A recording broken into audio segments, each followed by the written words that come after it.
നമ്മുടെ സുരേഷ് ഗോപിയെ കുറിച്ച്, കേന്ദ്രമന്ത്രി സുരേഷ് ഗോപിയെ കുറിച്ച് കുറച്ച് സത്യങ്ങളൊക്കെ വിളിച്ചു പറഞ്ഞേക്കാണ് സംവിധായകൻ ശാന്തിവിള ദിനേശ്. അതായത് പുള്ളി പറയുന്നത് ഒന്നിനും കൊള്ളാത്ത ഒരു മന്ത്രി, അതായത് ഒരു ചുക്കിനും ചുണ്ണാമ്പിനും കൊള്ളാത്ത ഒരു മന്ത്രിയാണ് സുരേഷ് ഗോപി എന്നും തൃശ്ശൂരുകാർക്ക് അബദ്ധം പറ്റിയെന്നും വെട്ടി തുറന്ന് പറഞ്ഞിരിക്കുകയാണ്. ഇത് പലപ്പോഴും നമ്മൾ പല സിറ്റുവേഷൻസിലും ഇതിനെക്കുറിച്ച് സംസാരിച്ചിട്ടും ചർച്ച ചെയ്തിട്ടും ഒക്കെ ഉണ്ടെങ്കിലും സത്യം പറഞ്ഞാൽ ഇപ്പൊ അങ്ങനെ ഒരാളൂടെ പറഞ്ഞേക്കുന്നു. സത്യമല്ലേ? അതെ, അത് നമ്മൾ പലപ്പോഴായി സംസാരിച്ച കാര്യമാണ്. ഒരു കാശിന് കൊള്ളാത്ത ഒരു മന്ത്രി എന്ന നിലയ്ക്ക് തന്നെയാണ് സുരേഷ് ഗോപിയെ കുറിച്ച് നമ്മൾ പറയേണ്ട ചില കാര്യങ്ങൾ. ശാന്തിവിള ദിനേശ് എപ്പോഴും ഒരു രൂക്ഷമായ ഭാഷയിൽ പലരെയും വിമർശിക്കുന്ന ഒരാൾ തന്നെയാണ്. ശാന്തിവിള ദിനേശ് പലപ്പോഴും പലരെയും കുറിച്ച് അവർ തമ്മിലുണ്ടായിട്ടുള്ള, ഇപ്പം നമുക്കറിയാം, പല ആർട്ടിസ്റ്റുകളെ കുറിച്ച്, ഈ ഡബ്ബിംഗ് ആർട്ടിസ്റ്റ് ഭാഗ്യലക്ഷ്മി എന്ന് വേണ്ട സകലരെയും കുറിച്ച് പലപ്പോഴും വിവാദപരമായ പ്രസ്താവന നടത്തുന്ന ഒരാൾ തന്നെയാണ് ഈ ശാന്തിവിള ദിനേശ്.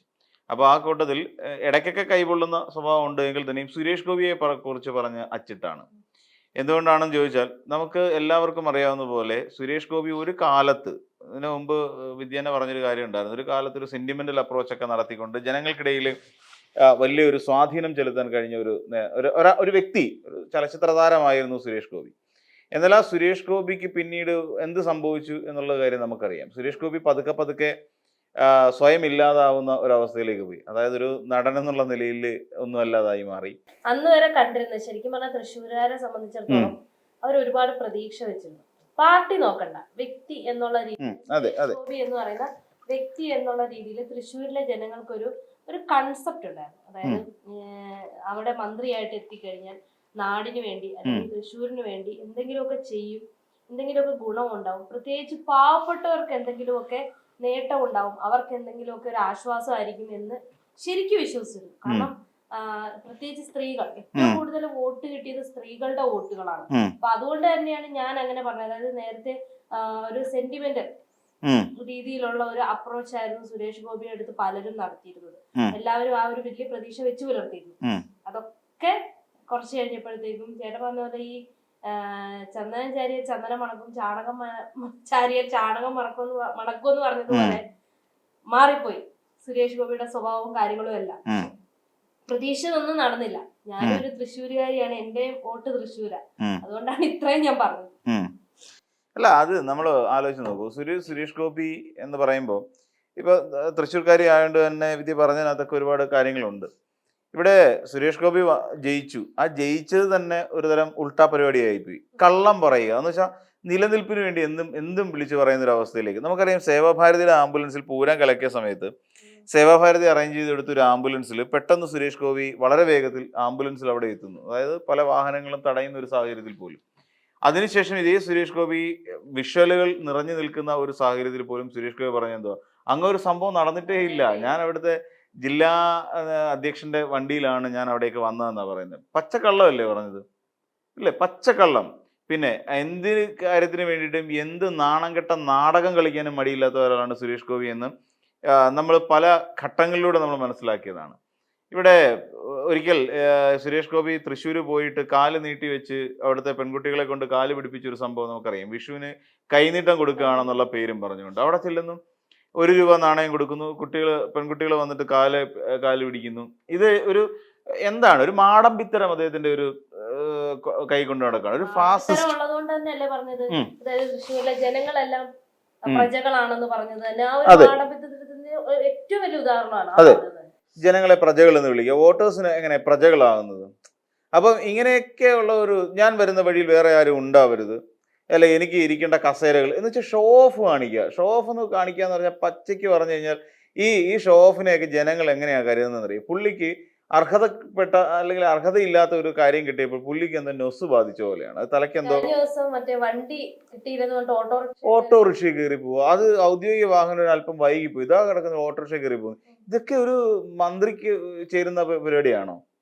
എനിക്ക് തോന്നിയിട്ടില്ല. 1 എന്ന് പറയുന്ന ഒരു സിനിമ ഇറങ്ങിയിട്ടുണ്ടായിരുന്നു, മലയാളത്തിൽ ഒരുപാട് ചർച്ച ചെയ്യപ്പെട്ട ഒരു സിനിമയാണ്. മമ്മൂട്ടിയാണ് അതിനകത്തിലെ ഒരു നായകൻ. അപ്പൊ സമരം നടക്കുന്ന വഴിയിൽ നിന്ന് മാറിപ്പോവാൻ വേണ്ടി അന്ന് അതിനകത്തിലെ ആ നടൻ, അതായത് മെയിൻ കഥാപാത്രം ഒരു മുഖ്യമന്ത്രിയുടെ കഥാപാത്രമാണ്. ഒരു ഓട്ടോറിക്ഷയിൽ കയറി പോകുന്ന ഒരു സാധനമൊക്കെ നമ്മൾ ആ സിനിമയുടെ ഒരു പ്രധാന സീനാണത്. അപ്പോൾ അങ്ങനെയൊക്കെ കണ്ടിട്ടാണ് ഈ സുരേഷ് ഗോപി ഇമാതിരി പരിപാടിയൊക്കെ കാണിക്കുന്നത്. ഔദ്യോഗിക വാഹനം വൈകി, അതുകൊണ്ട് ഞാൻ ഓട്ടോറിക്ഷയിൽ പോകുന്നു. ഇതൊക്കെ എങ്ങനെയാണ് ശരിയാവുന്നത്? ഇദ്ദേഹത്തിന് എന്തെങ്കിലും പറ്റിയിരുന്നെങ്കിലോ? സർക്കാരിന്റെ നോട്ടപ്പശകല്ലേ ഇതെല്ലാം. അതൊരു പുള്ളി ഒരു കേന്ദ്രമന്ത്രിയാണ്. കേന്ദ്രമന്ത്രി കാണിക്കേണ്ട വെകിടുകളാണ് ഈ കാണിച്ചുകൊണ്ടിരിക്കുന്നത്. ഇതുകൊണ്ടാണ് ജനങ്ങൾക്ക് ഈ സുരേഷ് ഗോപി ഇപ്പോൾ ഒരു ഹാസ്യ കഥാപാത്രമാണ്. സുരേഷ് ഗോപി പുള്ളി സീരിയസ് ആയിട്ടാണ് കാണിക്കുന്നത്. നമ്മൾ പലരും പറയത്തില്ലേ, അവൻ പറയുന്നത് ഭയങ്കര സീരിയസാണ്, പക്ഷെ കേൾക്കുന്നവർക്ക് വലിയ തമാശയാണ് എന്ന് പറയുന്ന പോലെ സുരേഷ് ഗോപി കാണിക്കുന്നതൊക്കെ സീരിയസ്. പ്രൈവറ്റ് ബസ്സിനകത്ത് കയറി ചുമ്മാ കയറിയിരുന്നുണ്ട്, സ്ത്രീകളുടെയും കുട്ടികളുടെ ഇടയിൽ കയറിയിരുന്നുണ്ട് യാത്ര ചെയ്യുക. എന്ത് കാര്യമാണ്? അല്ല, എന്ത് കാര്യമാണ് ഇത്? ഇങ്ങനെയൊക്കെ ഈ ഷോ ഓഫ് നടത്തുന്നതിനാണ്. അവിടെ ഏതൊരു പള്ളി പോയിട്ട് മുട്ടിലടി, അതൊക്കെ ആചാരത്തിന്റെ ഭാഗമാണ്, ശരി, സമ്മതിക്കാം. പോയി എഴുതുക, കഞ്ഞി കുടിക്കുമ്പോൾ അത് മുഴുവൻ വടിച്ചു നോക്കി കുടിക്കുക. ഇതൊക്കെ ഇങ്ങനെയൊക്കെ ചെയ്യുന്നത് എന്ത് തരം ഒരു ആചാരമാണ്, അല്ലെങ്കിൽ എന്ത് തരം പ്രഹസനമാണ്, എന്ത് പ്രഹസനമാണ് സജി എന്ന് ചോദിക്കേണ്ടി വരും സുരേഷ് ഗോപിയുടെ ചില സമയത്ത് ഈ ആക്ടിങ് കാണുമ്പോൾ. പിന്നെ ഭാഷാ പ്രയോഗത്തിൽ ഒട്ടും ശുദ്ധിയില്ലാത്ത ഭാഷാ പ്രയോഗമാണ് ശരിക്കും. ഇപ്പൊ ഇതിനകത്ത് പറഞ്ഞ ചർച്ചിക്കാം എന്നൊക്കെ പറയുന്ന ആ വാക്ക് ഇപ്പം ഇയാൾ എടുത്ത് പറഞ്ഞിരിക്കുന്ന ഒരു വാക്ക് അതാണ്. ഈ സുരേഷ് ഗോപി കഴിഞ്ഞ ദിവസം കയറുന്നത് എയിംസ് വരും മെറ്റെ മോനെ എന്ന് പറയുന്നത് അതെന്താണ് കാര്യം? എന്താണ് അങ്ങനെ പറയാനുള്ള കാര്യം? ഇപ്പൊ എന്നിട്ട് പിന്നീട് ന്യായീകരണം പേര് മറന്നുപോയി, അതുകൊണ്ട് മെറ്റെ മോനെ എന്നങ്ങ് പറഞ്ഞതാണ്. അത് ശരിയാണോ? അങ്ങനെ സുരേഷ് ഗോപി ഇപ്പോഴും സിനിമയിൽ അഭിനയിച്ചുകൊണ്ടിരിക്കുക, ആ ഡയലോഗ് അതാ മനസ്സിൽ ഇപ്പോഴും ഉള്ളത്. അതൊക്കെ അങ്ങ് എടുത്ത് മാറ്റണം. സുരേഷ് ഗോപി എന്ന് പറയുന്ന ഒരാള് ഇപ്പൊ ശരിക്കും സുരേഷ് ഗോപി നടക്കുന്നത് ഒരു നാട്യക്കാരനായിട്ടാണ്, ഒരു നടനായിട്ടാണ് സുരേഷ് ഗോപി ഇപ്പോഴും ജനങ്ങളോട് പെരുമാറിക്കൊണ്ടിരിക്കുന്നത്. നമ്മൾ ശ്രദ്ധിച്ചു നോക്കിയാൽ മതി. ഒരു നടനായിട്ട് തന്നെയാണ് ഇപ്പോഴും. മന്ത്രി എന്ന് പറയുന്ന ഒരു ക്യാരക്ടർ അഭിനയിച്ചുകൊണ്ടിരിക്കുകയാണ് സുരേഷ് ഗോപി. അല്ലാതെ മന്ത്രി എന്ന് പറയുന്ന ഒരു പദവിയെ കുറിച്ച് അദ്ദേഹത്തിന് യാതൊരു ബോധവുമില്ല. ഇങ്ങനെ ഒന്നും ചെയ്യാൻ പറ്റിയിട്ടില്ല. ഒന്ന് മണ്ഡലത്തിന് വേണ്ടി മാത്രമല്ല, തന്റെ നേരെ വന്നു നിൽക്കുന്ന ആൾക്കാരെ പോലും സുരേഷ് ഗോപി കണ്ട ഭാവം നടിക്കുന്നില്ല. ഒരു മന്ത്രി ഇങ്ങനെയൊക്കെയാണ് പ്രവർത്തിക്കേണ്ടത്. ഏതൊക്കെ മന്ത്രിമാർ ഒരാള് വീടിന് നിവേദനം കൊണ്ട് കൊടുക്കുന്നു, നിങ്ങളുടെ മന്ത്രിയോട് എന്ന് പറയും. ഇതാണോ പറയേണ്ടത്? അല്ലെങ്കിൽ നിങ്ങളുടെ ലോക്കൽ കമ്മിറ്റി സെക്രട്ടറിയോട് പറയും, അല്ലെങ്കിൽ നിങ്ങളുടെ പിണറായി വിജയനോട് പറയും. ഇതാണോ പറയേണ്ടത്? ഒരു നിവേദനം കിട്ടിക്കഴിഞ്ഞാൽ, ഒരു കേന്ദ്രമന്ത്രിയുടെ കൈ കിട്ടിക്കഴിഞ്ഞാൽ അതിന് ആരാണ് കൺസേൺ അതോറിറ്റി എന്ന് വെച്ചാൽ അവർക്ക് ഹാൻഡ് ഓവർ ചെയ്യല്ലേ ഒരു കേന്ദ്രമന്ത്രി എന്നുള്ള നിലയിൽ ചെയ്യേണ്ടത്. കലുങ്ക് സംവാദം നടത്തുക, അത് ബി.ജെ.പി നേതൃത്വത്തിലുള്ള ഈ പറയുന്ന ബി.ജെ.പിക്കകത്ത് നേതാക്കൾക്ക് തന്നെ അത് അവസാനിപ്പിക്കാൻ അങ്ങ് കേന്ദ്രത്തിലോട്ട് പറയേണ്ടി വന്നു, ലെറ്റർ അയക്കേണ്ടി. അതാ പറഞ്ഞ ആ ഗതികേട് ഉണ്ടാവുന്ന ഏതെങ്കിലും ഒരു മന്ത്രിക്ക് അങ്ങനത്തെ ഒരു ഗതികേട് ഉണ്ടായിട്ടുണ്ടോ? കേരളത്തില് ചരിത്രം എടുത്ത് പരിശോധിച്ചാൽ നിരവധി മന്ത്രിമാർ നമുക്കുണ്ട്. കേന്ദ്രമന്ത്രിമാരും ഉണ്ടായിരുന്നു. ഇപ്പൊ എ.കെ. ആന്റണി കേന്ദ്രമന്ത്രിയായിരുന്നു. കെ കരുണാകരനൊക്കെ സപ്പോർട്ട് ചെയ്തൊരു കേന്ദ്രമന്ത്രി കൂടിയായിരുന്നു. അങ്ങനെ എത്ര കേന്ദ്രമന്ത്രിമാർ നമ്മുടെ കേരളത്തിൽ നിന്നുണ്ടായിരുന്നു. അപ്പൊ ഈ കേന്ദ്രമന്ത്രിമാർക്ക് നമ്മുടെ ഒ രാജഗോപാൽ കേന്ദ്രമന്ത്രി അല്ലായിരുന്നു, വി മുരളീധരൻ കേന്ദ്രമന്ത്രി അല്ലായിരുന്നു, അല്ലെ? അങ്ങനെ എത്രയോ മന്ത്രിമാര് കേരളത്തിൽ നിന്ന് പോയ ബി.ജെ.പിയിലെ തന്നെ ഞാൻ പറഞ്ഞത്. ഒ രാജഗോപാൽ കേന്ദ്രമന്ത്രി, വി മുരളീധരൻ അങ്ങനെയായിരുന്നു, സഹമന്ത്രിയായിരുന്നു.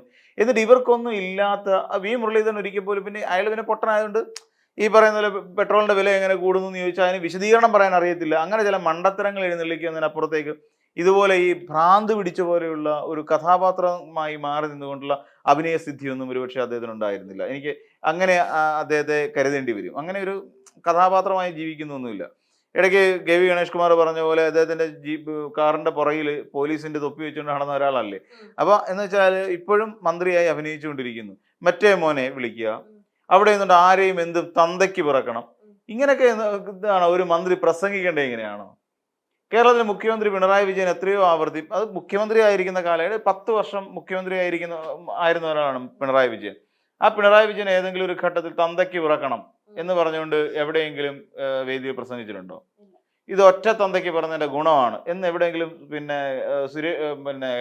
പിണറായി വിജയൻ പറഞ്ഞിട്ടുണ്ടോ? അല്ലെങ്കിൽ മുഹമ്മദ് റിയാസ് പറഞ്ഞിട്ടുണ്ടോ? നമ്മുടെ കേരള ചരിത്രത്തിൽ എടുത്ത് വെച്ച് പരിശോധിച്ച് ഉമ്മൻചാണ്ടി പറഞ്ഞിട്ടുണ്ടോ? എ.കെ. ആന്റണി പറഞ്ഞിട്ടുണ്ടോ? പോട്ടെ, വി മുരളീധരൻ പറഞ്ഞിട്ടുണ്ടോ? രാജഗോപാൽ പറഞ്ഞിട്ടുണ്ടോ? ഇവരാരും ഒന്നും പറഞ്ഞില്ല. പിന്നെ എന്തിനാണ് സുരേഷ് ഗോപി ഇങ്ങനത്തെ ചില പ്രയോഗങ്ങൾ നടന്ന് ഒറ്റ തന്തയ്ക്ക് പിറക്കണം, അല്ലെ, തന്തയ്ക്ക് പിറക്കണം, പിന്നെ മറ്റേ മോനെ, ഇതൊക്കെ ആർക്ക് വേണ്ടിയിട്ടാണ്? ധാർഷ്ട്യം. എന്തിനാണ് ഇങ്ങനെ പറയുന്നത്? അതെ, ഇവിടെ തന്നെ നമ്മൾ കലിംഗ് സംവാദം എപ്പോഴും അദ്ദേഹം അൾട്ടിമേറ്റ്ലി നമ്മൾ ചിന്തിക്കുകയാണെങ്കിൽ കേരളത്തിലെ ബി.ജെ.പിയോട് പൊരുത്തപ്പെട്ട് പോകേണ്ട ഒരു വ്യക്തി തന്നെയാണ് സുരേഷ് ഗോപി. അതിനകത്ത് യാതൊരു തർക്കവുമില്ല. സുരേഷ് ഗോപി എന്ന് പറയുന്ന ഒരു വ്യക്തി ബി.ജെ.പിയുടെ ഒരു പ്രവർത്തകനും ബി.ജെ.പിയുടെ ഒരു നേതാവും ബി.ജെ.പിയുടെ ജനങ്ങൾ അംഗീകരിച്ചു കൊടുത്ത ഒരു കേന്ദ്രമന്ത്രിയാണെന്നുണ്ടെങ്കിൽ ബി.ജെ.പിയുടെ സംസ്ഥാന ഘടകത്തിനോട് എന്തായിരുന്നാലും അടുപ്പമുണ്ടായിരിക്കണം, അങ്ങനെയുള്ള ഒരാളായിരിക്കണം. എന്നാൽ സുരേഷ് ഗോപി എന്താ ചെയ്യുന്നത്? ഇവിടെ സംസ്ഥാന നേതൃത്വം ഇവന്മാരൊക്കെയാണ് എന്നെ ഭരിക്കാൻ വരുന്നത്, എന്നുള്ള ഒരു സമീപനമാണ് സുരേഷ് ഗോപി പുലർത്തുന്നത്. ഇവരൊക്കെ എന്നെ നോക്കാൻ ആരാ? ഞാൻ എന്തെങ്കിലും എൻ്റെ പ്രജകൾക്ക് വേണ്ടി ചെയ്യുമ്പോൾ ഇവന്മാരുടെ മുഖം ഞാൻ നോക്കേണ്ട ആവശ്യം എന്തോ, അവന്മാരുടെ അനുമതി എനിക്ക് എന്തിനാണ് എന്നുള്ള നിലയ്ക്കല്ലേ ഇവിടെ കലിംഗ് സംവാദം തുടങ്ങിയത്. എന്നിട്ട് ആ കലിംഗ് സംവാദം എന്ന് പറയുന്ന ഒന്ന് ഈ ലോകത്തിലേക്കും വെച്ച് ഏറ്റവും തറപ്പരിപാടിയായി മാറി. ഏറ്റവും തറപ്പരിപാടി. അവിടെ എന്താണ് ഒരു കലിംഗ് സംവാദത്തിലൂടെ സുരേഷ് ഗോപി ഉദ്ദേശിച്ചത് എന്താണ്? ജനങ്ങളുടെ പരാതി കേൾക്കുക. ജനങ്ങൾക്ക് പറ്റുമെങ്കിൽ ആ പരാതി കേട്ടുകൊണ്ട് അവിടെ അവർക്ക് പ്രയോജനം ചെയ്യുന്ന തരത്തിലുള്ള ഒരു നടപടി ഉണ്ടാവുക. ഇതാണ് ഒരു സംവാദം. ഒരു മന്ത്രി സംസാരിക്കുമ്പോൾ ഉണ്ടാകാൻ പോകുന്ന സ്വാഭാവികമായ ഒരു രീതി അതാണ്. എന്നാൽ ഈ കലിംഗ് സംവാദത്തിൽ എന്താ സംഭവിച്ചത്? പ്രജകൾ എന്ന് വിളിച്ചവരെ ആക്ഷേപിക്കുക. വോട്ടർമാരാണെന്നേ, അവർ വോട്ട് ചെയ്തതിന്റെ പച്ചയിലാണ് ഈ സുരേഷ് ഗോപി ഇങ്ങനെ ഞെളിഞ്ഞു നടക്കുന്നത്. കോൺഗ്രസ്സുകാരായിട്ട് ടൈപ്പ് ആയിരുന്നുവെങ്കിൽ പോലും അല്ല, അവർ വോട്ടർമാരെ കയറി പ്രജകൾ എന്ന് വിളിക്കുക. ശരിക്കും പിന്നെ ഇവരാണ് ശരിക്കും വേലക്കാരനാണ്, സെർവൻ്റാണ് ഈ പറയുന്ന ജനങ്ങളുടെ. അത് മറന്നുകൊണ്ടാണ് ഇത് പറയുന്നത്. ഏറ്റവും അവസാനം ഇതൊരു തലവേദനയായി മാറി. വള്ളിക്കെട്ട് കേസ് നമ്മൾ പറയത്തില്ലേ, അതുപോലെ ഈ കലിംഗ് സംവാദം ഒരു വള്ളിക്കെട്ട് കേസായി മാറി. ആ വള്ളിക്കെട്ട് കേസായി മാറിയതോടുകൂടിയാണ് സുരേഷ് ഗോപിക്ക് അത് കട്ടയും പടവും മുടക്കി നാട് വേണ്ടി വന്നത്. അല്ലെങ്കിൽ ഉള്ള മന്ത്രിമാരെ ചീത്ത വിളിക്കുക, കേന്ദ്രമന്ത്രിമാരെ അടക്കം കുറ്റം പറയുക. എന്നിട്ട് ഈ പറയുന്ന ഈ കേന്ദ്രമന്ത്രി ഇവിടെ ഉണ്ടായിരുന്നിട്ട് അയാൾ ചോദിക്കുന്ന ഒരു കാര്യം, 10 പൈസയുടെ ഗുണം നമ്മുടെ കേരളത്തിൽ ഉണ്ടായിട്ടുണ്ടോ? പുള്ളി ഒരു കേന്ദ്രമന്ത്രിയാണ്. എയിംസ് ഇപ്പോഴുണ്ടോ? നമുക്ക് ആമമുട്ടയാണ് കിട്ടിയത്, അല്ലാതെ എയിംസിന്റെ കാര്യത്തിൽ തീരുമാനമായോ? ഇല്ല. എന്നിട്ടും പറയാം വീണ്ടും ഇനി ഉണ്ടല്ലോ 6 ബജറ്റ് കൂടി ഇനി ഉണ്ടല്ലോ, അപ്പൊ ആ ബജറ്റിനകത്ത് ഞങ്ങൾ ഉണ്ടാക്കി തരാമെന്ന്. അതിന് പരിശ്രമിക്കണ്ടേ? പിന്നെ ആ ബജറ്റിനകത്ത് ഉണ്ടാക്കി തരാമെന്ന് പറഞ്ഞിട്ട് എന്തിനാണ് ഞാൻ ഇപ്പൊ എയിംസ് ഇവിടെ കൊണ്ടിടും അല്ലെങ്കിൽ അവിടെ കൊണ്ട് കൊടുക്കും എന്നൊക്കെ പറയുന്നത് നടന്നത്? എന്തോരം ഇളിഭ്യനായി സുരേഷ് ഗോപി എന്ന് പറയുന്ന നടൻ. അല്ലെങ്കിൽ ആ വാപൂട്ടി മിണ്ടായിരിക്കണം. എയിംസ് കിട്ടുന്ന സമയത്ത് ഇത് ഞാൻ കൊണ്ടുവന്നതാണ് എന്ന് പറഞ്ഞാൽ മതി. അല്ലാതെ നാടിനീളെ നടന്നുകൊണ്ട് ഇപ്പൊ തൃശ്ശൂരിന് കൊടുക്കും, ആലപ്പുഴയ്ക്ക് കൊടുക്കും, ഇത് രണ്ടും വേണ്ടെന്നുണ്ടെങ്കിൽ ഞാൻ അങ്ങ് അവിടെ കൊടുക്കും. തമിഴ്നാട്ടിൽ പിന്നെ എന്താ പറയുക, സ്റ്റാലിനെ വിളിച്ചു കൊടുക്കും. ഇവിടെ കിനാലൂരിൽ സ്ഥലം എടുത്തിട്ട് 2016 മുതൽ സ്ഥലം കിടക്കുകയാണെന്നേ. എൻ്റെ 10 വർഷമായിട്ട് സ്ഥലം കിടക്കുകയാണ് കിനാലൂരിൽ. എന്നിട്ട് ഇതുവരെയായിട്ടും അവർക്ക് എയിംസ് ഇങ്ങോട്ട് തരാനായിട്ടില്ല. സുരേഷ് ഗോപി ആദ്യമായിട്ടല്ലേ എം പി ആവുന്നത്, ഇത് 2ാം തവണയാണ് എം പി ആവുന്നത്, എന്നിട്ട് ഇതുവരെ തരാൻ പറ്റിയില്ല. ഇവിടെ നമ്മൾ നോക്കൂ, ഇവിടെ സുരേഷ് ഗോപി കേന്ദ്രമന്ത്രിയായിരിക്കുന്നു. ഇവിടെ വയനാട് എന്ന് പറയുന്ന ഒരു സ്ഥലമുണ്ട്. ആ വയനാട് എന്ന് പറയുന്ന സ്ഥലത്ത് നിരവധി ആളുകൾ ജീവൻ പോലും നഷ്ടപ്പെട്ട, ജീവിതമാർഗം പോലും നഷ്ടപ്പെട്ട ഒരു വിഭാഗം ആൾക്കാരുണ്ട്. കേന്ദ്രത്തിനെ കൊണ്ട് എന്ത് തേങ്ങ ഇവിടെ ഉണ്ടാക്കിച്ചത്? കേന്ദ്രം നമുക്ക് ആകെ 529 കോടി രൂപ നമുക്ക് കടമായിട്ട് വന്നു. വായ്പ തിരിച്ചടയ്ക്കേണ്ട വായ്പയാണ്. എഴുതിത്തള്ളുന്നതിനെ കുറിച്ചൊന്നും അത് തന്നെ, അത് തീരുമാനമില്ല. അതുമായി ബന്ധപ്പെട്ട് ഈ സുരേഷ് ഗോപി എന്താ ചെയ്തത്? ശാന്തിപിള്ളനെ ചോദിക്കുന്ന കാര്യമല്ലേ, ഇങ്ങനെ എന്താണ് ചെയ്തത് കേരളത്തിന് വേണ്ടി? 10 പൈസയുടെ ഗുണം കേരളക്കാർക്ക് ഉണ്ടായിട്ടില്ല. 10 പൈസയുടെ ഗുണം. ഒരു ബജറ്റ് വന്ന സമയത്ത് നമ്മുടെ റെയിൽവേയുടെ കാര്യത്തിൽ പോലും ഒരു പ്രത്യേകിച്ച് എന്തെങ്കിലും ഗുണം കിട്ടിയിട്ടുണ്ടോ? ഒന്നുമില്ല. അപ്പോൾ ഇങ്ങനെയുള്ള നേതാക്കന്മാരെ എന്തിനാണ് വെറുതെ ഈ വാഴ്ത്തിപ്പാടാൻ വേണ്ടി SG ഫാൻസ് എന്ന് പറഞ്ഞ് നടക്കുന്നത്? പണി അറിയത്തില്ലെങ്കിൽ സിനിമാ നടനായിട്ട്, ഇപ്പൊ സിനിമാ നടനായിട്ടും പറ്റുന്നില്ല. ഇപ്പൊ ചലച്ചിത്ര നടനായിട്ട് പോയി കഴിഞ്ഞാൽ അഭിനയിക്കാൻ അറിയില്ല. ഇപ്പം സിനിമയ്ക്കകത്തൊരു സാധാരണക്കാരന്റെ വേഷം ചെയ്യാൻ സുരേഷ് ഗോപിക്ക് പറ്റത്തില്ല. സുരേഷ് ഗോപിക്ക് ഇനിയിപ്പോ രാജാപ്പാട്ട് വേഷമൊക്കെ ആണെങ്കിൽ പറ്റും. മാറി നിൽക്കവിടെ എന്നൊക്കെ പറഞ്ഞിട്ട് ആരെവിടെ എന്നൊക്കെ ചോദിച്ചിട്ട് നടക്കുന്ന രാജാവൊക്കെ ആയിട്ടാണെങ്കിൽ സുരേഷ് ഗോപി ആപ്റ്റാണ്. അതേ പറ്റുള്ളൂ സുരേഷ് ഗോപിയെ കൊണ്ട്. അല്ലാതെ ഇനി ഒരു സിനിമയിൽ ഒരു നടൻ എന്നുള്ള നിലയിൽ സുരേഷ് ഗോപിയുടെ കരിയർ എനിക്ക് തോന്നുന്നു ഏറെക്കുറെ എൻഡായി. സ്വന്തം ഒരു സിനിമയ്ക്ക് അവർ കത്തി വെച്ചപ്പോൾ അതിനെ എതിർത്തൊരു വാക്ക് സംസാരിക്കാൻ കഴിയാത്ത ഒരു പിന്നെ മന്ത്രിയാണ് ഈ പറയുന്ന Suresh Gopi. Janaki versus state of Kerala എന്ന് പറയുന്ന ഒരു സിനിമ ഇറങ്ങുന്ന സമയത്ത് അവിടെ പിന്നെ ഈ പറയുന്ന സെൻസർ ബോർഡ് ആ പടം റിലീസ് ചെയ്യാൻ പറ്റില്ല എന്ന് പറയുന്ന ഒരു സാഹചര്യം ഉണ്ടായില്ലേ? എന്നിട്ട് ഈ പറയുന്ന കേന്ദ്രമന്ത്രി എന്താണ് ചെയ്തത്? ഒരു ചുക്കും ചെയ്തില്ല. ആ സമയത്ത് നേരിയതും തോളലിട്ടുകൊണ്ട് ഏതെങ്കിലും അമ്പലത്തിന്റെ അവിടെ പോയി മാറി നിൽക്കൂ എന്നും പറഞ്ഞുകൊണ്ട് നടന്നിങ്ങനെ പോവായിരുന്നു ഈ സുരേഷ്. അത് മാത്രമാണ് സുരേഷ് ഗോപി ചെയ്തിട്ടുള്ള ഒരേ ഒരു കാര്യം. അമ്പലങ്ങൾ തോറും അമ്പലങ്ങളിൽ രാജാവ് എഴുന്നള്ളുന്ന പോലെ. എന്നിട്ട് അവിടെ നിന്ന് ആൾക്കാരുണ്ടെന്നുണ്ടെങ്കിൽ ഇപ്പൊ ഫ്രണ്ടിൽ കുറച്ച് വരുവും. പണ്ട് ഈ തമ്പുരാക്കന്മാർ പല്ലക്കെ വരുന്ന സമയത്ത് ഇവർ ഹോയ് എന്ന് വെക്കും. എന്താ കാര്യം എന്ന് വെച്ച് കഴിഞ്ഞാൽ ഈ താണ സമുദായത്തിൽപ്പെട്ട ആൾക്കാരൊക്കെ അവിടെ എവിടെയെങ്കിലും വഴിയിൽ അങ്ങനെ നിപ്പുണ്ടെങ്കിൽ മാറി നിൽക്കണം. അവർക്കൊരു അടിക്കണക്കുണ്ട്. ഓരോരുത്തർ ഇത്ര അടി ദൂരെ ഇന്ന ജാതിക്കാർ നിൽക്കാൻ പാടുള്ളൂ, ഇത്ര അടി ദൂരെ ഇന്ന ജാതിക്കാർ നിൽക്കാൻ പാടുള്ളൂ എന്നൊക്കെ പറയേണ്ട അവർക്ക് അടിക്കണക്ക് വെച്ചിട്ടുണ്ട്. അപ്പൊ അതിനാണ് ഈ ഓഹോയ് വെക്കുന്നത്. ഇപ്പൊ തമ്പുരാൻ വരുന്നുണ്ട്, നിങ്ങൾ ഏത് ജാതിയിൽപ്പെട്ടതാണെന്ന് വെച്ചാൽ നിങ്ങൾ ആ ജാതിക്ക് പറഞ്ഞിരിക്കുന്ന അടി ദൂരേക്ക് മാറി നിൽക്കണം എന്നുള്ളതിന്റെ അർത്ഥത്തിലാണ് ഈ ഹോഹോയ് വെച്ച് വരുന്നത്. എന്ന് പറഞ്ഞാൽ സുരേഷ് ഗോപി നടക്കുന്നതിന് മുമ്പ് ഈ ഹോഹോയ്ക്കാർ കുറച്ച് പേര് മുന്നേ പോകും. മാറ് ആര് വരുന്നു? രാജാവ് വരുന്നുണ്ട്. രാജാവ്. ഇങ്ങനെ ഒരു പരിവേഷം ഈ കൂടെ നടക്കുന്നവർ കൊടുത്തുപോയി. പിന്നെ ഒന്നാമത്തെ കാര്യം, പുള്ളി ഇച്ചിരി ഓവർ സൈസ്ഡ് ആണ്. മീൻസ് നല്ല ഹൈറ്റും 6 അടി 3 ഇഞ്ച് ഹൈറ്റും അതിനത്ര തടിയും ഒക്കെ ആയി കഴിയുമ്പോൾ ഒരു ആൾക്കാരൊക്കെ ചെറുതായിട്ട് ഫീൽ ചെയ്യും. അപ്പോൾ അവരൊക്കെ പോകുമ്പോൾ ഒരു രാജാവ് പോകുന്ന പോലെ ഒരു ഫീല് പുള്ളി ഇങ്ങനെ തലയൊക്കെ ഉയർത്തിപ്പിടിച്ച് മറ്റേ ഇല്ല പാതി അരപ്പിച്ച താടിയൊക്കെ വെച്ചുകൊണ്ട് പുള്ളി ഇങ്ങനെ നടന്നു പോവാണ്. അപ്പോൾ ഇത് കാണുമ്പോൾ അപ്പോൾ ആൾക്കാരും ചോദിക്കും തമ്പുരാൻ പോകുന്നു എന്നൊക്കെ പറഞ്ഞിട്ട് കൈയൊക്കെ കൂപ്പി ഇങ്ങനെ നിൽക്കുന്ന ഒരു രീതി. ഇതൊക്കെ കണ്ടു കഴിഞ്ഞാൽ പുള്ളിക്ക് അങ്ങ് ഹരം പിടിച്ചു പോയി. ഇതിനകത്തൊക്കെ പുള്ളി അങ്ങ് ഹരം കൊള്ളുന്ന ഒരാളാണ്.